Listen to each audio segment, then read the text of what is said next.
शेख अहमद अली। इस news bulletin में आइए नजर डालते हैं दिन भर की बड़ी खबरों पर। मरकजी हुकूमत ने अनलॉक 2 के लिए आज रात गाइडलाइंस जारी की हैं। हुकूमत ने कहा है कि अनलॉक 2 31 जुलाई तक लागू रहेगा। गाइडलाइंस के मुताबिक 31 जुलाई तक स्कूल कॉलेज बंद रहेंगे। इंटरनेशनल फ्लाइट्स पर भी पाबंदी रहेगी। हालांकि उन इंटरनेशनल फ्लाइट्स को उड़ान भरने की छूट दी जाएगी जिन्हें वजारत दाखिला की तरफ से इजाज़त मिली हो। Metro services, cinema hall, swimming pool, theatre, bar, समाजी और मजहबी प्रोग्राम्स में भीड़ के जमा होने पर रोक जारी रहेगी। अनलॉक 2 में स्कूल, कॉलेज और कोचिंग इंस्टीट्यूट्स 31 जुलाई तक बंद रहेंगे। डिस्टेंस लर्निंग और ऑनलाइन पढ़ाई जारी रहेगी, इन्हें बढ़ावा दिया जाएगा। मरकजी और रियासती हुकूमतों ने ट्रेनिंग इंस्टीट्यूट्स 15 जुलाई से शुरू करने का फैसला किया है। इसके लिए एसओपी अलग से जारी की जाएगी। Metro rail, cinema hall, swimming pool, gym, entertainment park, theatre, bar, auditorium, assembly hall और ऐसी ही जगहें अभी नहीं खुलेंगी। घरेलू उड़ानों और रेल के सफ़र को महदूद दायरे में पहले ही शुरू कर दिया गया है और ये आगे भी जारी रहेंगे। रात 10 बजे से सुबह 5 बजे तक लोगों के बाहर जाने पर रोक रहेगी। ज़रूरी खिदमात कंपनियों में शिफ्टों में काम करने वालों, नेशनल और स्टेट हाईवे पर सामान ले जाने वाली गाड़ियों, कार्गो की लैंडिंग और अनलोडिंग पर पाबंदी लागू नहीं होगी। बसों, ट्रेनों और प्लेन से उतरने के बाद लोगों को अपने घर जाने की इजाज़त रहेगी।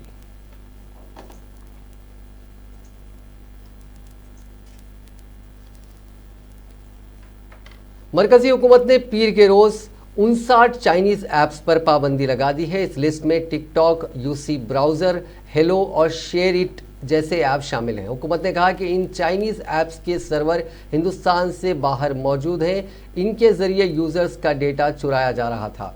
इनसे मुल्क की सलामती और यकजहती को भी ख़तरा था। इसी वजह से उन्हें बैन करने का फ़ैसला लिया गया। हुकूमत ने इंफॉर्मेशन टेक्नोलॉजी एक्ट के सेक्शन 69A के तहत इन चीनी ऐप्स को बैन किया है।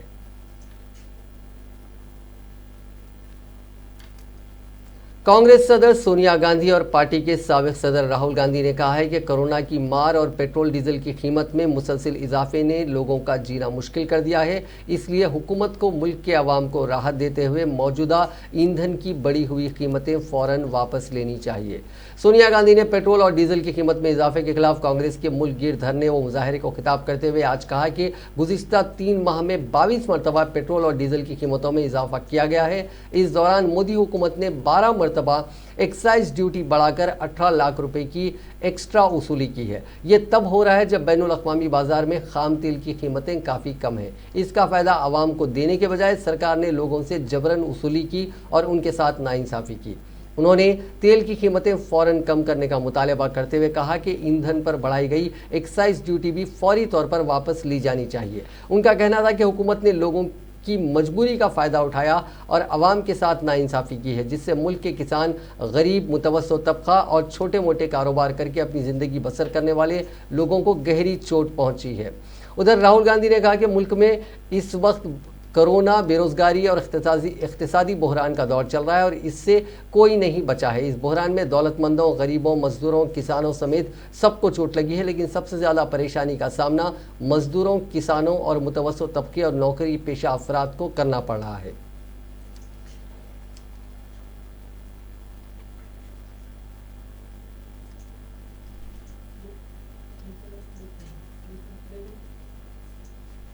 दूसरी बात, जो हमारे स्मॉल एंड मीडियम बिजनेसेस हैं, जो देश को रोजगार देते हैं, भाइयों और बहनों, जो छोटे और मिडिल बिजनेसेस होते हैं वो 40% रोजगार हिंदुस्तान को देते हैं। तो हमने सरकार से कहा कि इनकी रक्षा करनी ही पड़ेगी, इनको बचाना ही पड़ेगा, इनको बैंकरप्सी से बचाना पड़ेगा और एक पैकेज देने की ज़रूरत है। सरकार ने इसका भी मना कर दिया। उल्टा सरकार ने 15 सबसे प्यारे भाइयों और बहनों, नमस्कार। एक तरफ कोरोना महामारी का कहर और दूसरी तरफ महंगे पेट्रोल डीजल की मार ने देशवासियों का जीना बेहद मुश्किल कर दिया है। आज देश की राजधानी दिल्ली और अन्य बड़े शहरों में तो पेट्रोल और डीजल दोनों की कीमतें 80 रुपये प्रति लीटर को पार कर गई है। 25 मार्च के लॉकडाउन के बाद मोदी सरकार ने पिछले 3 महीनों में 22 बार लगातार पेट्रोल डीजल की कीमतें बढ़ाई। डीजल की कीमत 11 रुपये प्रति लीटर और पेट्रोल की कीमत 9 रुपये 12 पैसा प्रति लीटर और बढ़ा दी। यही नहीं, पिछले 3 महीने में मोदी सरकार ने एक्साइज ड्यूटी बढ़ाकर भी सालाना लाखों करोड़ की बढ़ती कीमतों के खिलाफ हैदराबाद और दीगर अजला में भी कांग्रेस के कायदीन ने आज एहतजाज मुनक्किद किया।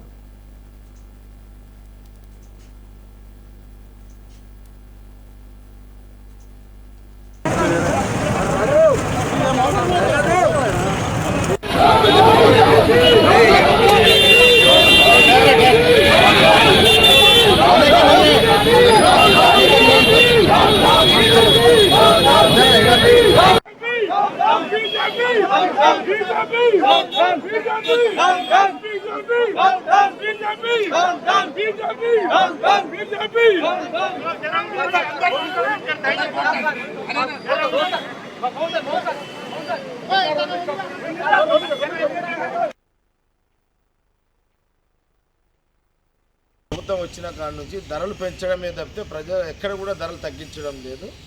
కాబట్టి దీనికి నిరసనగా సోనియా గాంధీ, రాహుల్ గాంధీ గారు, అట్లాగే రాష్ట్రంలో తెలంగాణ రాష్ట్రంలో ఉత్తమ్ కుమార్ రెడ్డి గారు ఈ ధరలు తగ్గించాలి, డీజిల్ ధరలు, పెట్రోల్ ధరలు తగ్గించాలని ఈరోజు కాంగ్రెస్ పార్టీ నాయకులు అందరం కూడా నిరసన కార్యక్రమాన్ని కలెక్టర్ ఆఫీసులలో ధర్నా కార్యక్రమాలు, కలెక్టర్లకు రిప్రజెంటేషన్ ఇవ్వడం ఇలాంటి కార్యక్రమాలు చేయాలని సోనియా గాంధీ, రాహుల్ గాంధీ గారు, ఉత్తమ్ కుమార్ రెడ్డి గారి పిలుపు మేరకు ఈరోజు ఈ రకమైన మరి కార్యక్రమాన్ని చేయడం జరుగుతున్నది। మరి అట్లాగే రాష్ట్ర ప్రభుత్వం, రాష్ట్ర ముఖ్యమంత్రి కేసీఆర్ కూడా ఈ పేదవాడి మీద వెహికల్ ఉన్న ప్రతి ఒక్కరి మీద కూడా భారం అవుతుంది। డీజిల్ కానీ లేదా పెట్రోల్ కానీ ప్రతి ఒక్కరికి భారం అవుతున్నది। అధిక ధరలు పెరగడం వల్ల ధరలు తగ్గించేంత వరకు కాంగ్రెస్ పార్టీ మరి ప్రభుత్వం మీద ప్రజల పక్షాన పోరాటం చేయడం జరుగుతుంది। రాష్ట్ర ప్రభుత్వం, ముఖ్యమంత్రి కేసీఆర్ కూడా చొరవ తీసుకొని ధరలు తగ్గించేదాంట్లో కేంద్ర ప్రభుత్వంతో మరి మాట్లాడి తగ్గించాలని। जनूबी कश्मीर के ज़िले अनंतनाग में इतवार और पीर के दरमियानी शब को होने वाले एक मुसल्ला तसादुम में हिजबुल मुजाहिदीन के एक आला कमांडर समेत 3 जंगजू मारे गए हैं। जम्मू कश्मीर पुलिस के एक तर्जुमान ने बताया कि ज़िले अनंतनाग के सोहरू रानीपुरा में इतवार की रात देर गए शुरू होने वाला मुसल्ला तसादुम 3 जंगजुओं की हलाकत पर ख़त्म हो गया। उन्होंने 3 में से एक जंगजू की शिनाख्त सूबे जम्मू के ज़िले डोडा से ताल्लुक़ रखने वाले हिजबुल मुजाहिदीन से वाबस्ता कमांडर मसूद अहमद भट्ट के तौर पर जाहिर की। ताहम एक रिपोर्ट में दीगर 2 महलूक जंगजुओं की शिनाख्त तारिक खान साकिना लाल चौक अनंतनाग और नदीम साकिन कोलगाम के बतौर की गई, जिनके बारे में बताया जा रहा है कि वो लश्कर तैयबा के साथ वाबस्ता थे। पुलिस सरबराह दिलबाग सिंह ने मसूद की हलाकत की तस्दीक करते हुए कहा कि मौसूफ हिजब कमांडर अब कश्मीर में ही सरगर्म था। उन्होंने कहा कि मसूद की हलाकत के साथ ज़िले डोडा एक बार फिर मिलिटेंट्स की मौजूदगी से साफ हुआ है। दुनिया भर में कोरोना वायरस से मरने वालों की तादाद आज रात 9 बजे तक 5,05,560 हो गई है, जबकि मुतासरीन का आंकड़ा 1,03,00,000 के पार हो गया। कई मुल्कों में इन्फेक्शन की दूसरी लहर का खतरा मंडला रहा है। हेल्थ एक्सपर्ट्स ने अमेरिका, ब्राज़ील और हिंदुस्तान जैसे मुल्कों में नए मामले बढ़ने पर तशवीश का इजहार किया है। एक रिपोर्ट के मुताबिक हर 24 घंटे में 4,700 से ज़्यादा लोगों की कोरोना से मौत हो रही है। 1 से 27 जून तक के आंकड़ों के मुताबिक हर घंटे 196 लोगों की जान जा रही है और 18 सेकंड में एक शख्स दम तोड़ रहा है। पिछले कुछ हफ्तों में शरह अमवात में गिरावट भी आई है। दुनिया में अभी तक जितनी मौतें हुई हैं उनमें 1/4 सिर्फ अमेरिका में हुई है। सिर्फ 5 महीनों में कोरोना की वजह से होने वाली मौतों की तादाद मलेरिया से सालाना मरने वालों की तादाद से ज़्यादा हो गई है। दुनिया भर में कोरोना वायरस से एक महीने में औसतन 78,000 मौतें हो रही हैं। 2018 में वर्ल्ड हेल्थ ऑर्गेनाइजेशन के मुताबिक एड्स की वजह से एक महीने में पूरी दुनिया में 64,000 और मलेरिया से 36,000 लोगों की मौत हुई थी। हिंदुस्तान में कोरोना वायरस की वबा अपने शबाब पर है और गुज़िश्ता 24 घंटों में मुतासरीन के 19,000 से ज़्यादा नए केसेस रिपोर्ट हुए हैं, जिससे मुतासर अफराद की तादाद 5.5 लाख तक जा पहुंची है। मरकज़ी वजारत सेहत और ख़ानदानी बहबूद की पीर के रोज़ जारी ताज़ा तरीन आदाद-ओ-शुमार के मुताबिक मुतासरीन की मजमूई तादाद बढ़कर 5,48,318 हो गई है, जिसमें कोरोना वायरस के 19,459 नए केसेस भी शामिल हैं। गुज़िश्ता 24 घंटों के दौरान इस वबा से 380 अफराद लुक़्मे अजल बन चुके हैं, जिससे हलाक शुदगान की मजमूई तादाद बढ़कर 16,475 हो गई है। दूसरी तरफ इस बीमारी से शिफायाबी हासिल करने वालों की तादाद में भी इजाफा हो रहा है और इसी अरसे में 12,010 मरीजों के सेहतमंद होने के साथ ही मजमूई तादाद 3,21,723 हो गई है। ताहम इस वक्त मुल्क में कोरोना वायरस के 2,10,120 एक्टिव केसेस हैं। अब एक खुशखबरी, हैदराबाद की कंपनी भारत बायोटेक ने कोरोना वायरस की वैक्सीन तैयार कर ली है। इसे कोवैक्सीन का नाम दिया गया है। इस वैक्सीन को Indian council of medical research ICMR और national institute of virology NIV के साथ मिलकर बनाया गया है। ये वैक्सीन हैदराबाद के जिनोम वैली के भारत बायोटेक के लैब में तैयार की गई है। प्री क्लिनिकल ट्रायल्स के नतायज आने के बाद ड्रग कंट्रोलर ऑफ इंडिया ने CDSCO ministry of health and family welfare ने फेज़ 1 और फेज़ 2 के ह्यूमन क्लिनिकल ट्रायल्स यानी इंसानों पर तजुर्बा करने के लिए भारत बायोटेक को इजाज़त दे दी है। जुलाई में ये क्लिनिकल ट्रायल्स मुल्क के मुख्तलिफ हिस्सों में किए जाएंगे। महाराष्ट्र में आज से दुनिया की सबसे बड़ी प्लाज्मा थेरेपी का ट्रायल शुरू हुआ है। रियासती हुकूमत ने इसे प्रोजेक्ट प्लैटिना का नाम दिया है। आज एक साथ 500 मरीजों को प्लाज्मा थेरेपी की 2 डोज दी गई। रिजल्ट उम्मीद जगाने वाले मिलते हैं तो इसे पूरी रियासत में लागू किया जाएगा। इसके लिए रियासती हुकूमत ने 75 करोड़ रुपए का बजट रखा है। वजीर आला उद्धव ठाकरे ने बताया कि थेरेपी पर पूरा खर्च हुकूमत उठाएगी।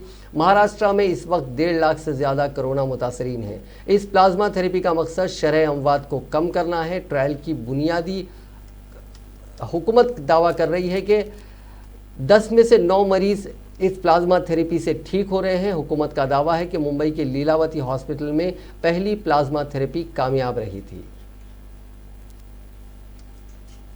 तेलंगाना में कोरोना वायरस से आज शाम 5 बजे तक 6 अफराद की मौत हो गई है और 975 नए केसेस दर्ज हुए हैं। इस इजाफे के साथ रियासत में अब तक इस मोजी वायरस से मरने वालों की तादाद 253 हो गई है, जबकि मुतासरीन की मजमूई तादाद 15,394 तक पहुंच गई है। Director of public health and family welfare की जानिब से जारी मीडिया बुलेटिन के मुताबिक आज दर्ज हुए 975 केसेस में ग्रेटर हैदराबाद से 861 केसेस, रंगारेड्डी जिले से 40, मेडचल से 20 और संगारेड्डी से 14 केसेस शामिल हैं।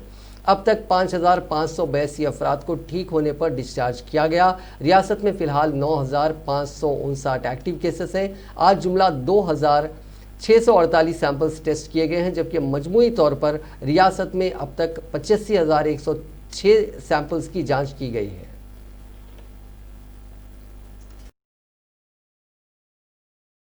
कोरोना से मुस्बित पाए गए, जिसके बाद उनको शहर हैदराबाद के कॉर्पोरेट हॉस्पिटल में दाखिल करवाया गया। महकमे सेहत के अहदेदारों के मुताबिक उनकी हालत मुस्तहकम है और उनकी सेहत पर 24 घंटे निगरानी रखी जा रही है। वजीर दाखिला को इतवार की शब अस्पताल में दाखिल करवाया गया है। 24 जून को वजीर दाखिला के बाज़ स्टाफ अरकान के कोरोना के मायने करवाए गए थे और इसी दिन वजीर दाखिला का भी नमूना हासिल किया गया था। इन नमूनों की जाँच में उनके बाज़ स्टाफ अरकान कोरोना से मुस्बित पाए गए थे।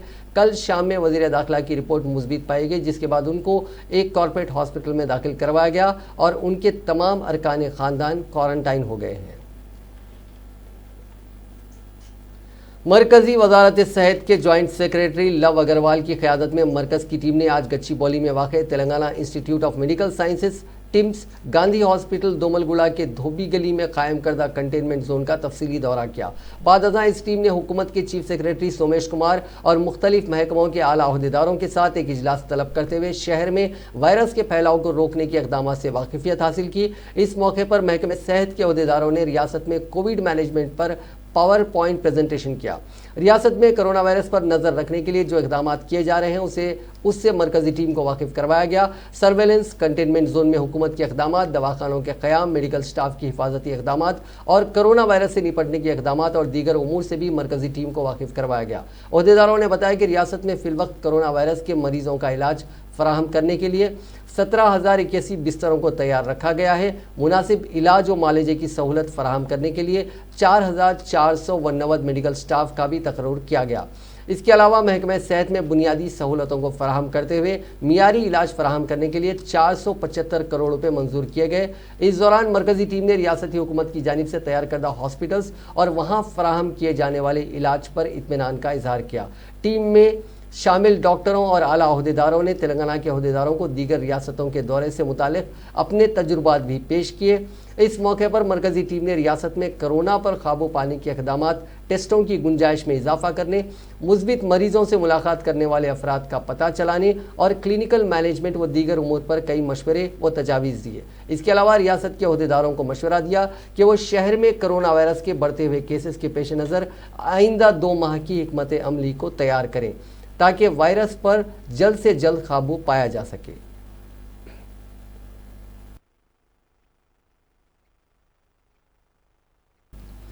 वजीर सेहत ईटला राजेंद्र ने कहा है कि रियासत में कोरोना मरीजों के इलाज के लिए 17,081 बिस्तर तैयार रखे गए हैं। प्रेस कॉन्फ्रेंस से खिताब करते हुए उन्होंने कहा कि कोरोना वायरस की अलामात ना पाए जाने वाले मरीजों को होम क्वारंटाइन किया जा रहा है, जबकि अलामात पाए जाने वालों को दवाखाने में इलाज फराहम किया जा रहा है। उन्होंने कहा कि अब तक 3,500 बिस्तरों को ऑक्सीजन से मरबूत किया गया। मजीद 4 या 5 दिन के अंदर 6,500 बिस्तरों को ऑक्सीजन से मरबूत कर दिया जाएगा। मजमूई तौर पर 10,000 बिस्तरों को भी ऑक्सीजन से लैस करने हुकूमत तैयार है। आइंदा चंद दिनों में यह काम मुकम्मल कर लिया जाएगा। उन्होंने कहा कि सरकारी दवाखानों में ऑक्सीजन और वेंटिलेटर की कोई किल्लत नहीं है। उन्होंने कहा कि गांधी हॉस्पिटल और दीगर हॉस्पिटल्स में कोरोना वायरस का बेहतर इलाज किया जा रहा है। सोशल मीडिया पर गैर जरूरी अफवाहें फैलाई जा रही हैं, जिससे डॉक्टर्स और मेडिकल स्टाफ की हिम्मत पस्त हो रही है। झूठी खबरों को सोशल मीडिया पर फैलाने वालों के खिलाफ सख्त कार्रवाई की जाएगी। उन्होंने कहा कि डॉक्टर्स अपनी जान की परवाह किए बगैर इलाज फराहम कर रहे हैं।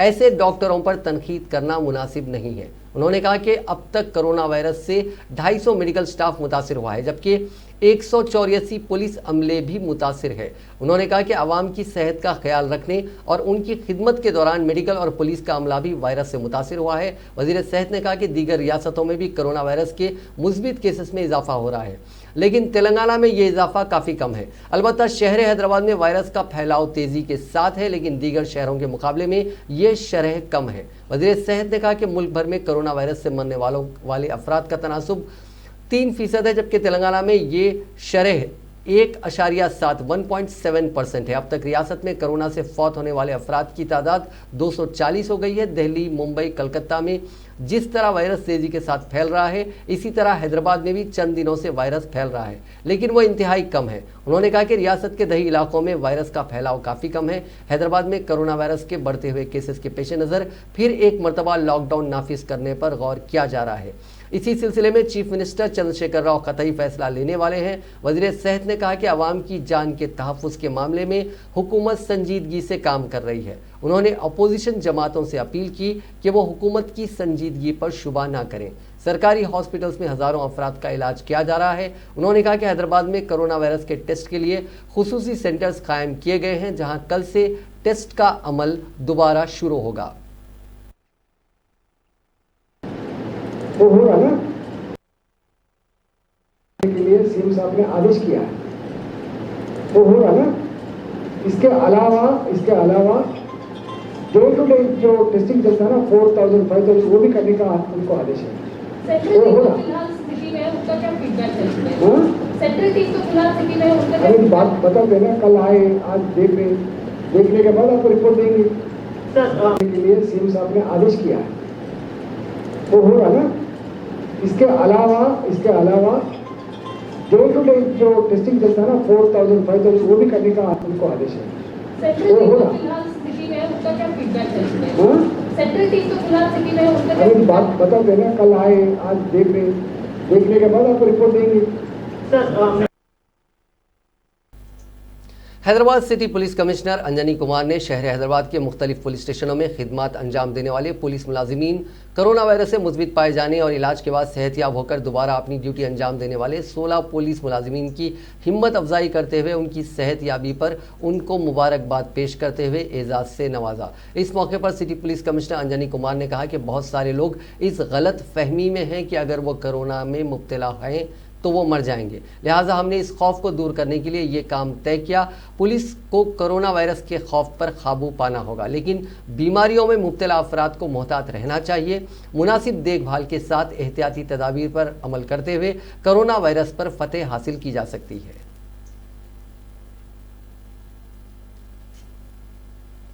आंध्र प्रदेश के मशरकी गोदावरी जिले के सामरलाकोटा में कोरोना का मायना किए बगैर ही इस वबा से मुस्बित पाए जाने की इत्तला देने की नौजवान ने हुक्काम से शिकायत की।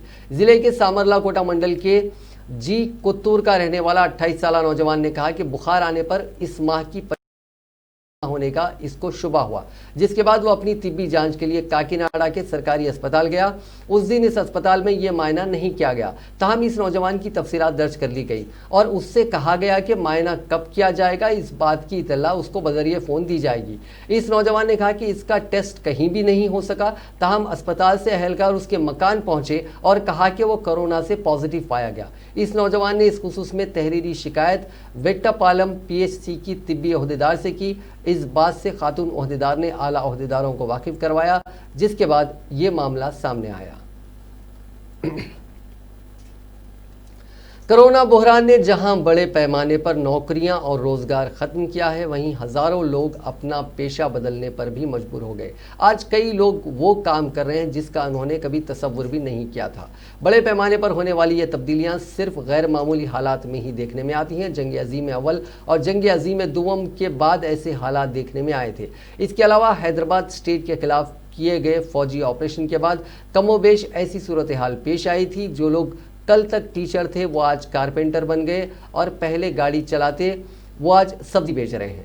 कोई शोबे हयात मायूब या कमतर नहीं होता, लेकिन इस तरह की गैर मामूली और बड़े पैमाने की तब्दीली बहुत ही कम देखने में आती है। कोरोना और फिर लॉकडाउन के नतीजे में कई ऐसे शोबे जो रिवायती तौर पर मुनाफा बख्श माने जाते थे अब फजूल होकर रह गए हैं। कॉस्मेटिक्स, कपड़े, गहने, सिंगार, फुटवेयर, चश्मे, घड़ियां कभी अच्छे मुनाफे की जमानत हुआ करते, लेकिन बहरान के नतीजे में ये मनफी रुझान में है। लॉकडाउन ने मार्केट से पैसे की गर्दिश पर ज़बरदस्त रोक लगाई। आमदनी में कमी ने आवाम की क़ुव्वत ख़रीद को नुकसान पहुँचाया है। लोग सिर्फ ग़िज़ाई अशिया और इंतहाई ज़रूरी अशिया ख़रीदने के लिए ही पैसे खर्च कर रहे हैं। कोरोना और लॉकडाउन के बाद हिंदुस्तान भर में ये देखा गया कि रिवायती फ़ायदेमंद कारोबार अब मंद है और गैर रिवायती कारोबार मुनाफा दे रहे हैं, जबकि नए पैदा होने वाले कारोबारों में मुसाबिकत भी ज़्यादा है। पैसे की किल्लत ने अभी तक मार्केट में वो जान नहीं डाली है जो एक खुशहाल या मुतहर्रिक मईशत के लिए ज़रूरी होती है, जबकि अशियाए ज़रूरिया की कीमतों में भी इजाफा देखा गया। सैनिटाइज़र, मास्क, साबुन, स्प्रे, डिसइंफेक्टेंट्स, स्टेरलाइज़र, दीगर सफाई की अशिया की फ़रोख्त में इजाफा हुआ है। अब तो हर शहर में और हर नुक्कड़ पर मास्क बिकने लगे हैं।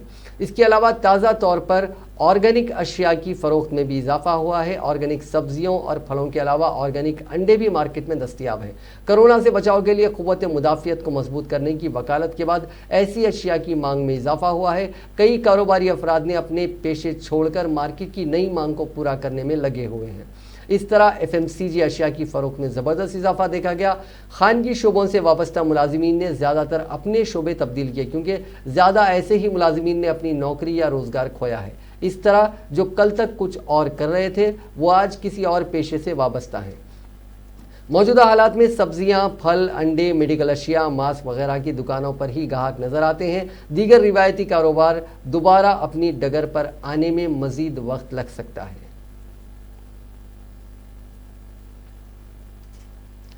केरल, तमिलनाडु, आंध्र प्रदेश बॉर्डर टैक्स खत्म करते हुए तेलंगाना भर में सिंगल परमिट देने की ख्वाहिश करते हुए state cabs and bus operators association ने एहतजाज किया। लेकिन सबसे बड़ी जो मांग यहाँ पे TSCBO की थी वो ये कि पहला जो अप्रैल से जून तक का जो क्वार्टर है उस क्वार्टर का मोटर व्हीकल टैक्स जो कॉन्ट्रैक्ट कैरेज बसेस हैं उन पर से माफ़ किया जाए। आज सुबह शहर हैदराबाद के खैरताबाद RTA दफ्तर के करीब बड़े पैमाने पर बसों में पहुँच कर इन अरकान ने धरना किया। इस एहतजाज की क़यादत THCBU के सदर सैयद निज़ामुद्दीन ने की। एहतजाजियों ने सड़क पर बसों को ठहराते हुए ट्रैफिक में रुकावट पैदा कर दी। इस धरने के मौके पर RTA के दफ्तर के करीब पुलिस की भारी तादाद तैनात कर दी गई थी। एसोसिएशन के अरकान ने उनके मुतालबे की तकमील तक धरना जारी रखने का आज़म किया। इस मौके पर धरने में शामिल अफराद ने मीडिया से बात करते हुए मुतालबा किया कि आंध्रा, तमिलनाडु, केरल जाने वाली गाड़ियों के बॉर्डर टैक्स को मनसूख किया जाए। लॉकडाउन की वजह से 3 माह से बसें सड़कों पर नहीं हैं, इसीलिए जो फर्स्ट क्वार्टर है अप्रैल ता जून, उसका न सिर्फ टैक्स माफ़ किया जाए बल्कि जो एडवांस टैक्स पे किया जाता है जुलाई से लेकर सितंबर तक, उसे एग्जेम्पशन उसे एक्सटेंड किया जाए ताकि जो नॉन यूज़ बसेस हैं उन्हें सरेंडर किया जा सके।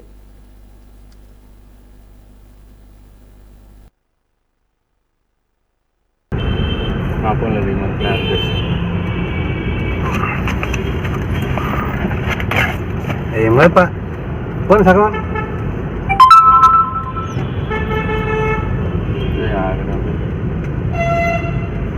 और एक टेम्पो आ गया Shri Sai Itu dia kan di sana Pak.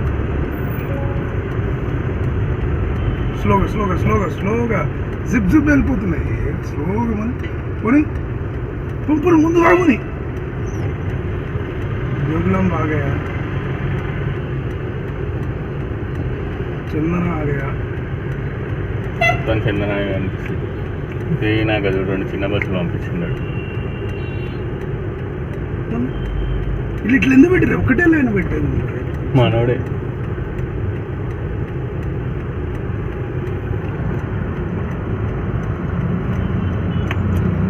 పోనీ బయటికి చిన్న కొంచెం మంచిగా ఉంది ఇట్లా పోనీ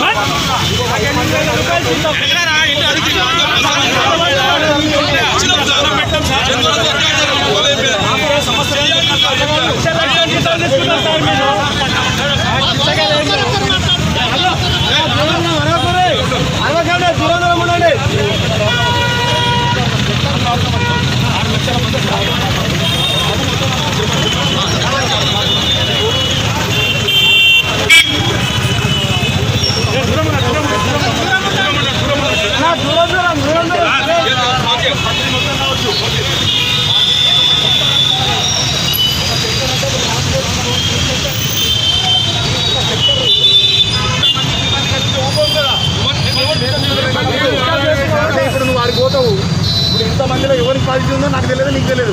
ఏమంటారు ఇంతమందిలో ఎవరు వెళ్ళిపోతున్నారు, మేము సైలెంట్ గా వైరస్ వస్తుంది, ఎవరు రెస్పాన్స్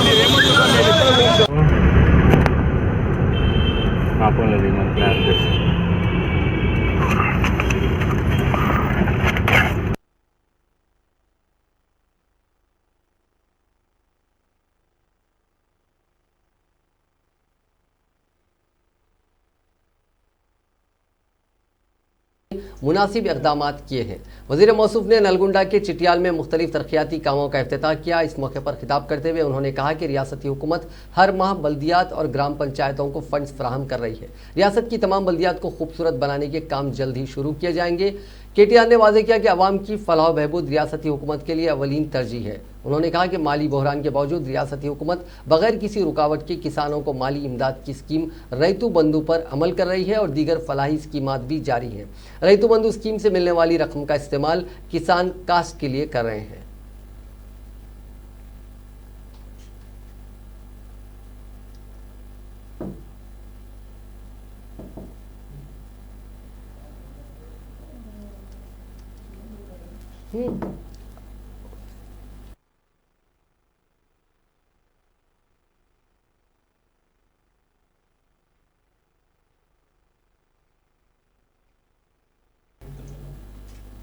तेलंगाना के नए सेक्रेटेरिएट की इमारत की तामीर की राह हमवार हो गई है, क्योंकि तेलंगाना हाईकोर्ट ने सेक्रेटेरिएट की पुरानी इमारत को मुनहदम करने के खिलाफ दाखिल करदा अर्जी को कलअदम करार दिया। हाईकोर्ट ने इस खुसूस में ख़तई फैसला सुनाते हुए कहा कि वो नए सेक्रेटेरिएट की तामीर के लिए लिए गए काबीना के फैसले को मुस्तरद नहीं करेगी। मौजूदा सेक्रेटेरिएट की इमारत को मुनहदम करते हुए नए सेक्रेटेरिएट की तामीर के लिए हुकूमत ने क़ब्ल अज़ीम फैसला किया था। ताहम काबीना के इस फैसले पर सवाल उठाते हुए तेलंगाना कांग्रेस के सीनियर लीडरों ने हाई कोर्ट में मफाद आम्मा की अर्जी दाखिल की थी। इस अर्जी की तफसीली समाअत हाई कोर्ट ने की थी और अदालत से इस मामले में मुदाखलत की ख्वाहिश की थी। इस पर अदालत में दलाइल पेश करते हुए सरकारी वकील ने कहा था कि मौजूदा सेक्रेटेरिएट की इमारत नाकाफ़ी और ज़रूरियात के मुताबिक नहीं है। दूसरी तरफ अर्जी गुजार के वकील ने अदालत में वाज़ेह किया था कि नए सेक्रेटेरिएट की इमारत की तामीर के लिए कई करोड़ रुपए का गैर ज़रूरी सरफा किया जा रहा है। इस मामले की समाअत करते हुए हाईकोर्ट ने आज अपना हतमी फैसला सुनाया। वज़ीर आला के चंद्रशेखर राव 1200 करोड़ रुपए के सरफे से नए सेक्रेटेरिएट की इमारत तामीर करना चाहते हैं।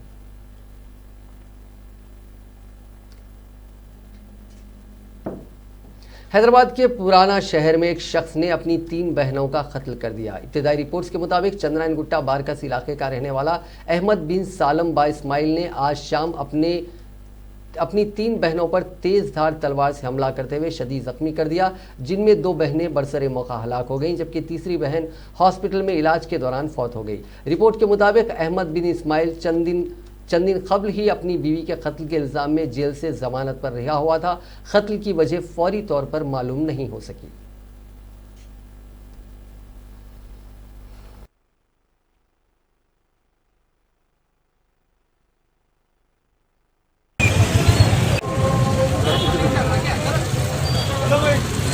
भाई जीत भाई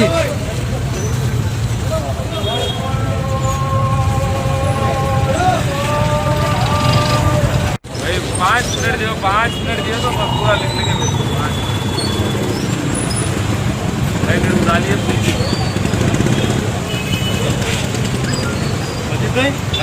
मानो ना।